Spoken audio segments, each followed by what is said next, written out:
amount ya nechida ndawamba kwake una mari aludarayo izwa mwana wameo ndati uyaza kuti chibarika kuti koti zvavara ndikaenda chikamumba kwake ka ndina kuti mando sandiri kuda apo bvati kuna mbuya taisa uradi kudhara ndatuma mwana kwake iwe awakawani family members ndikutaura kuti iyi interview yemari yangu interview yaivhunzwa mari yangu ndara makadi murisei hazina kuipa avaendiripo muripo chimbodira rangu mbichana because chimbodira rangu andipedze tozonyatsotanga kutaura manje kubadara nani mari murabadura mari makudura handini zvauda undibvunza makudura chimomira ndimbobvunza ndati ndavadaidza panapa vaswededzwa nemweya wangu ya chimbotitaurai munonzani zita rekuberekwa ripachitupa Herbert Chapita iri jibva ndore upresident wandinawo kunational Mbare maita basa remukomo ndakamboenda kuherald ndikabva kuherald ndikaenda kutabex isati yakunzi Diamond tobacco processors kubva ikoko vanoenda kuherald again and then ndava ndazoona kuti ashavi riri pakuimba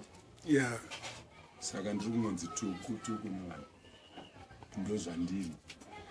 but imi hamunamboita bouncer kwaThomas Mapfumo futeve no Thomas ndatomutsvagira chikwereti mari yangu Thomas mukanyanga nemari yangu $60 yanangosvikopohwa nasekuru wacho George handasikabhadhari zvaangofana nekwatuku ikoko I don't pay any cent kana akaridzira mundege ndongopinda handiri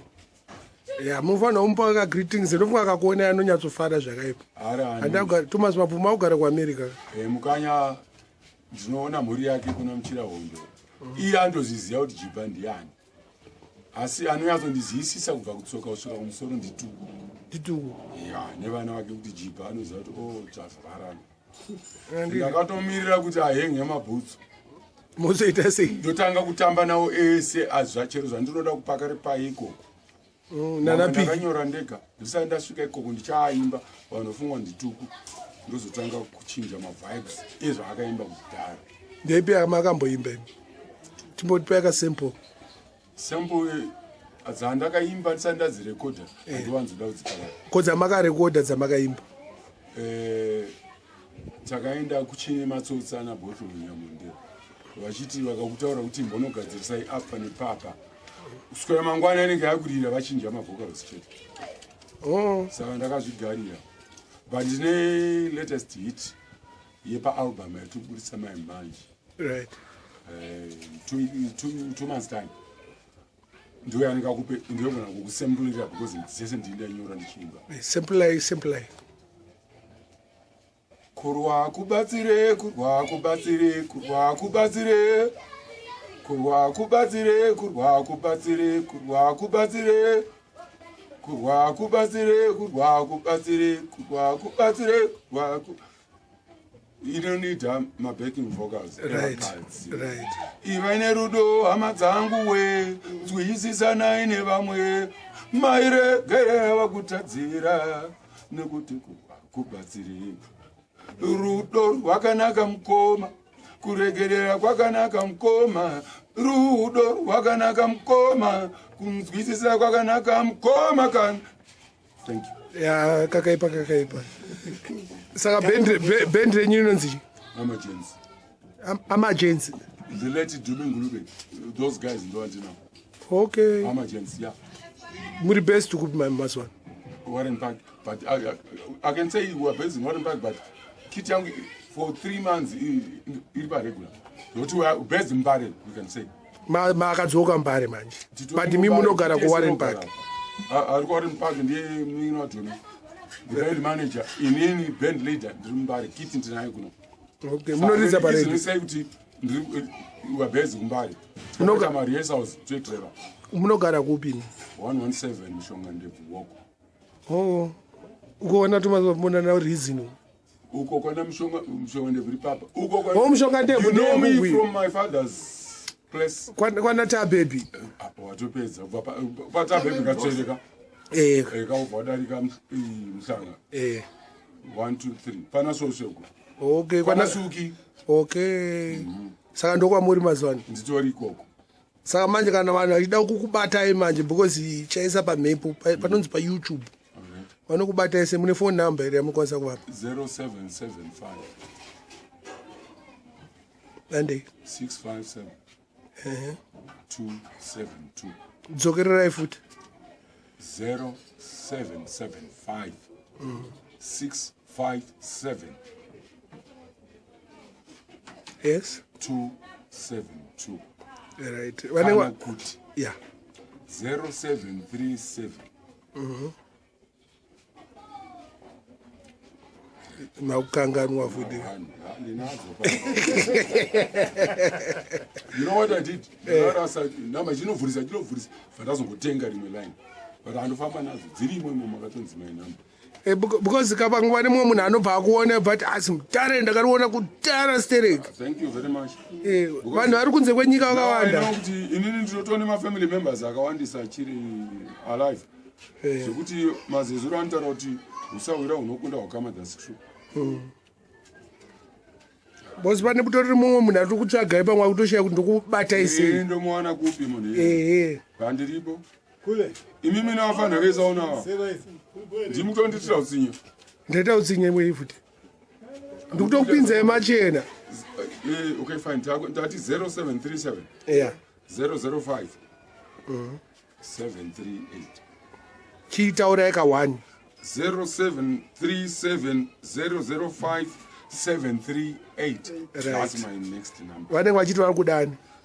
ndara jiba auite auite soja lava ya kwapana venhingi vesimdanso mukuvaona zimdanso ndakanga nchiti marara nditotomboda kuzvinzwa ndakazotanga kuteerera zimdanso kuna Toki Vibes okay Toki after Toki yakabudiswa manje nemfanho wadoko matapi kila t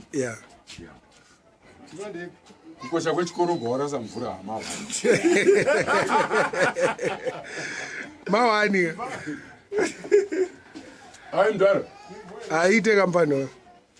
anoita ndokukura handiti yakatanga isemesa zimdenso kuti tikabva mubathroom tikabva mutoilet topinda mubathroom muta mubedroom vabva iwe unomwabva wakadhakwa umatenteni ovazi iwe vhara redhiyo patokairiza kuti ufundi madzongonyedze pane vakadanana uzwa maparenzi aiti vhura mbichana pane vanodana uwatora mai apo ndisekuru vana vanochema vanochema iko mambo ndimadzongonyedze chete baba uzavhura mbichana amani baba vanenge varara satani dzimba dziruteka tikabva mubati munoda mubedroom ende mubeni mamwe adambovhira tada kupuraktisa izvozvo ende handizvipraktise because zvinhu zvinongorira kunge bubblegum ndinongoziva kuti ndinoda nhamba iyi pana kila tine iyi zvokuti akaibudisa na 5 past 12 masikati anaya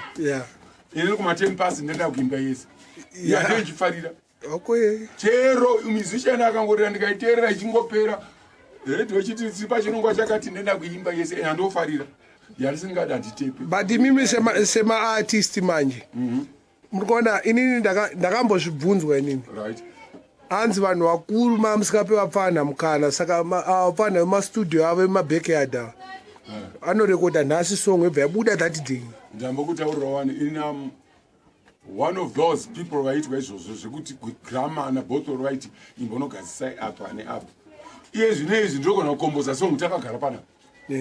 yeti yako ine taika madredzi ako anondifarira uyu wangu aripo muzukuru mumwe ari kunwa koko pane toothpack izimdanso zviri kuitika ipapo mheripiri nemakapu whereby music chaiyo unofanira kutonyora zviri kuitika muupenyu hwevanhu baba iri anogona vanopinda mugaba vari baba yambodaira foni uzotuka vanhu pafoni ozokunzwai kuti mamuchimutuka ndezvake sei. Saka chinyatsotitaurirai manje bhendi renyu mazoti rinonzi chizvi amajenzi but amajenzi achichindeveri manje makataura makatsikitsira kavanhu avazogona takasangana chindeveri nechishona neshow english show english zvese zviripo ndekwamajaivhana andini plus the late Juni Ngurube. okay You know. Zvinofana. One of their family members akaramba kuti magitara agovewo. Because these guys varizana Juni havasiri vakorema. Right. Munhu akaita accident pamba. Asvika vapotsa gate vasikudhabha zvapedzera nepa. Okay. So if we share magitars vanhu vaisenza nawo nguva yese vanorarama nei. Zvakafanana anonzani wekunana kwekwe anzani tongai moyo anditi vana maband members nanasulu vanofanira maband members anofanira kusurvive ndo zvaita baba wacho fending for the food yefamily kababa wacho vaita chi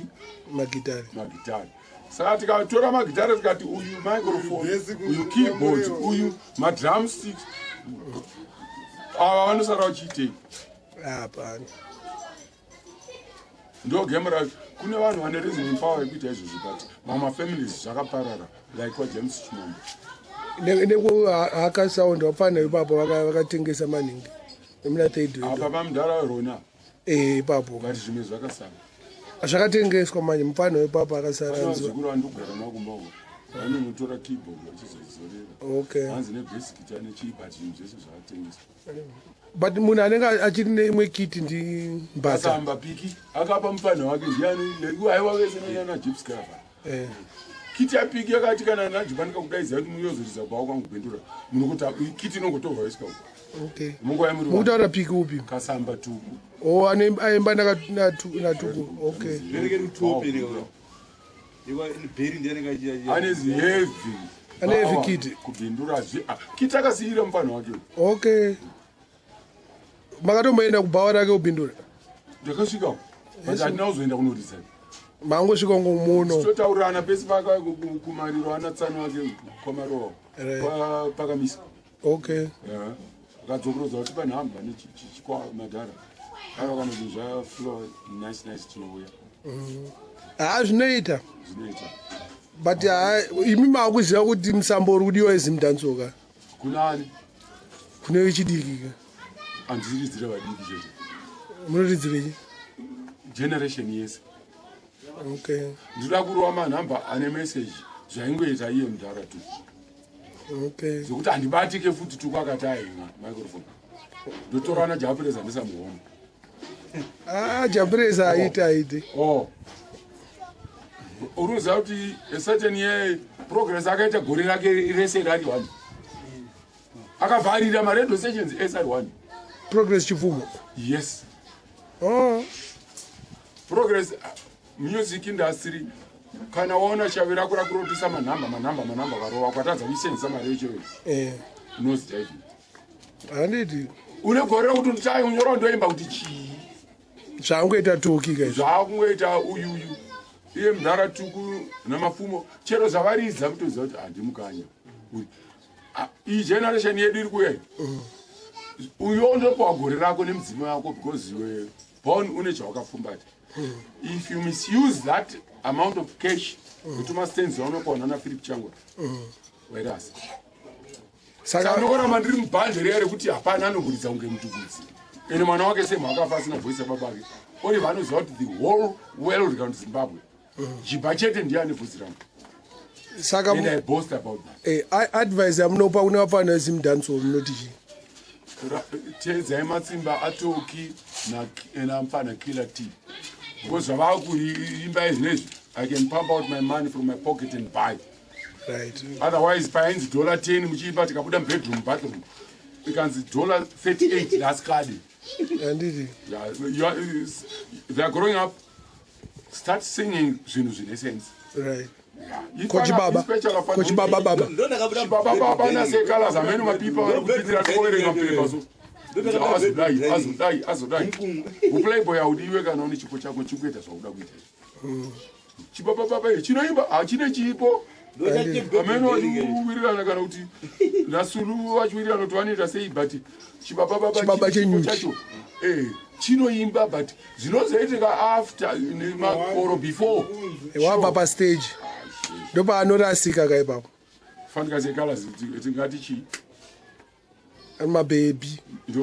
saka mabhebi ndo atauya zonzwa akazopinda pasirimubheka usikanzi inini posari ndianangesa sangu ini handipo ipapo kana muda kunzwa inini hande ndokuimbira panze pebhawa ewana kabuda chiimba sabhadhara ndimwe pastreambank ndekupi ka vamwana vachindile kuti ndekupi zebra kupi kumajubeki next negwinya high school kumajubeki kumbari kuti mbari matapi ndokandairiza every sunday nini namajensi kuchina tau chiweshe inezikwana kunzi muzukuru wokumabhuku saka vakarinobeta abva rakanaka zvese zviripo abva azotanga kutoroka mabig names akusiri kwakatangira nabevheri ndotaimandairidza yabevhe ndairidza every sunday bevhe saturday akazoenda kaengland kabevhe akaenda kanokonzeresa handikuziva akakonzeresa akaendabvunza handizvizivi nasi pane akawainira akamufesa akazvimamira ndandisi ikoko paakagarira kamwana kawarisa kakabvisa imbi ini awasn't there azomunzwa anapatisani vakutaura naola se akazvimamira kamfana wacho kwanga yaizviitireko kumfana ameno akada akaselekta zimudharadhara rajaira gemu rake but kutsvaga aitsvaga uya bevhe anga ari pakutsvaga kurama kwake you know here in Zimbabwe we've got some educated people koita vamwe vari uneducated so ukazotara ukatanga kutaza kutarisa kuti uneducated unongomungwa kuti educated right vanhu ivavo vanotora license remunhu ari kuita zvisingadiwe mutsika dzedu vanhu kutema vomupa kuti bevhe ane license ndo chipo chake chokutamba bamatambiro acho jerusalema zvinyawo zvine matambiro acho right but hatizosvika pakubvisa hembe nemacheya tichiita seti nekutora mabhodhoro oita fanika that's very bad muculture yedu South African culture chinhu icho chaugone nozochiona uri wega kana kuti unokonzvibatidza uda kuzviona but amaina baba hawatadzi kupfuura nemudining ini ndakazviramba kuti zviitike but zvakanzi hanzi zvakudhara kwenyu zvinyowa kwatiri vanhu vekuengland saka vanhu vekuengland vakati bevhe ngaauye but akabva akonzeresa asi ngaadzokere ikoko ngaaende kwamuri waunzwa kuti vanodzidzoka kwamuri waseenda kana uchida kana kwamutoko kuti abvise navanhu wobva unzwa kuti komendi yavanhu tichi haipere show iyoyi haipere saka kuengland ngaadzokere zvake ndokunobvumidzwa kazvese zvisina lesbian zvisina ume munoroorana uzozipa wandipa $200 ubva unopa mai yangu $40 chatowo mukadzi nemurume ikazobvumidzwa ikoko roora jibha wako kangopera mari dedi 10 ukurumidza kudzoka kuchechi anyways abaita bomkomo saka hamuna vanhu vamuda kumhoreso here vari kunze kwenyika kana vari muno munini wangu fourth born Francis Chapita madam wangu namai vangu namudhara vachiri vapenyu right my wife Diana Julius amai nababa Chapita right vapenyu vava vari kwamureo right zvemufana wangu ndowandatanga naye kozoita hama dzokwachapita dzese nemafanzi angu anoti akandoona pastage vanotanga kukanda mari ndisati ndatomboimba vanofarira jipa natuku nevese vanondiziva especially kubhora because ndisati ndatanga zvokuimba I'm the only guy who was nicknamed Zimbabwe Roger Miller ndichigovesa pandadira baba vangu achitondinduka kuti iwe aukoni kuita 6 months 6 years apa 10 years pension unowana kupi ndikati mudhara because team yanaingotamana ndaigwezana 3-4 wobva wabvunza kuti najipa unotambira mari basi kwako ipapo munhu wechitupa ipo $12.50 inde wandati ndikupiwa 25 ndozitokupa 40 mande ndatorovha kundau kwe40 kuenda kuwa 60 handichisiko baba wakapopota uchapiwa penjeni kupi ndikati penjeni kuti ndomakurira ndakaita but pari zvino iye zvinezvi ndakagara bhamba mutaratiro ya muri havanoziziva akutomubvunza anokuda jipani kara panamba yakati and I'm the only person zvanambotaura ane voice rauri andiri chet ko apana vamwe vamunoziva ri kunze kwenyika variko vamuda kumhorisa vari kunze kwenyika besides my youngster ya pane vafana vaakakura navo pajosaka achizoenda 24 years zvake kumilitary kuair force vese saka ndazoita pokuti vese vanondiziva vari kunze kwenyika ko shava munziva shava akamboitira madrums thomas mapfumo mamuziva mapika omunasanyanga atogara nawo kucanada katsvuku kahashasereka mukoma wacho kamombe wombe wacho okusepese drama pamukangano godi anogara kucanada nini godi ari kucanada togara tesewo